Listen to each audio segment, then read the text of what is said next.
This is Gary Butterfield. This is Cole Ross. And this is Monster in My Podcast. And this is the Aardwolf. It's the wolf that has the Witcher sign that...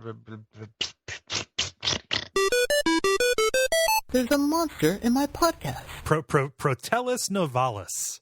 Yes. This is a Tellus Savalis, my Protellus novalis. It's a cool new greeting on the streets. Because it is Shadowrun, it is about the streets. Yeah. Tellus Savalis, my Protellus novalis. Oh man, it's been a while since I thought about Telly Savalas, but then it's been a while since I watched a World War II movie. I've never stopped thinking about Telly Savalas. Yeah, but back in the day when a Hollywood actor could be bald, and ugly and angry looking. Like, you ever watched the Kojak? It's great. Like, it's like it actually is like that series of like 70s kind of cop and detective shows. Like I don't like old TV, but I can watch those. Mm-hmm. They're really like they're paced kind of boringly, but they have that monster of the week kind of structure, so they're kind of entertaining.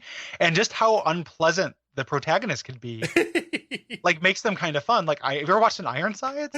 Yeah. Holy shit! Gary, who are you talking to? Yeah, I mean, I'm just saying like they're even just to the audience. Like it is those things are crazy. Yeah, like it is just like. Columbo is the most pleasant of all those people, and then it just goes all downhill. Yeah, and Columbo's a deceitful piece of shit.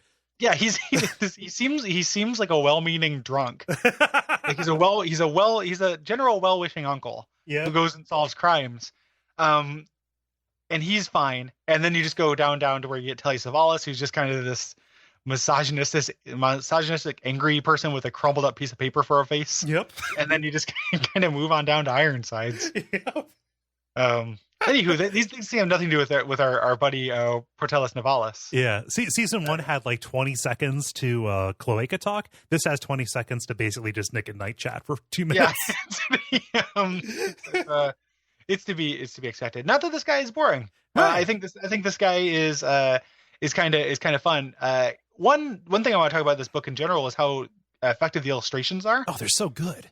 Yeah, I think there's really, really good tabletop illustration stuff, and they make this thing look real scabies. Yeah, he's so this is a raggedy looking hyena wolf kind of guy. Yeah.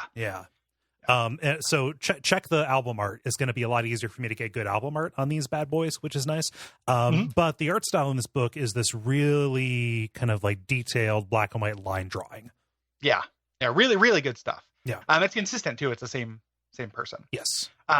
So these guys are, like I said, they're kind of like hyenas. They're kind of scum boys. They generally don't. They can sprint, but not for too long. Yeah. They get sleepy. And they can turn invisible when they're not moving. Right. It's not like magical. They're not like Predator. We're going to get to that later, but they're just very good at just like, losing your line of sight and then just kind of going unnoticed after that. Yeah. It's so like its magic capabilities. We're going to talk about this. They're parabiological. It's just there's something about the way that it is configured that is not supernatural. It is just, an aptitude that comes baked in. Yes. Yeah. Like how a jellyfish can turn invisible. Right. Yeah. Or a lizard. Yeah. Yeah. But mostly they've got a mild allergy to pollutants. That's a thing we're going to keep seeing is these animals that kind of, since they're magical creatures, kind of try to stay away from the works of man here until like way later, and we'll get some cool pollution loving critters. Just a bunch of like literal trash monsters.